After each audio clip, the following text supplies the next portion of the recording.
সুবহানাল্লাহ, বাংলাদেশের 18 কোটি মানুষ অনেকদিন পরে প্রধান ইমাম পেয়েছে, যার ভিতর অনেক দয়াময় আছে। বিনিয়োগ সম্মেলনে বক্তব্য দেওয়ার সময় কেঁদে ফেলেছে সাধারণ মানুষের কথা চিন্তা করে। তার জন্য আমি ভিডিওটা শেয়ার করতে বলছি, না একটু দোয়া করবেন। 74 is a year that we cannot forget.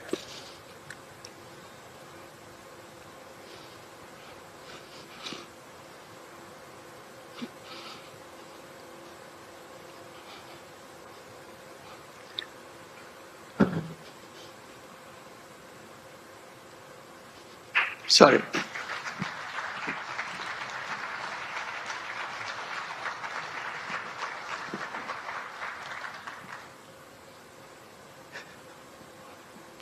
Sorry, my words.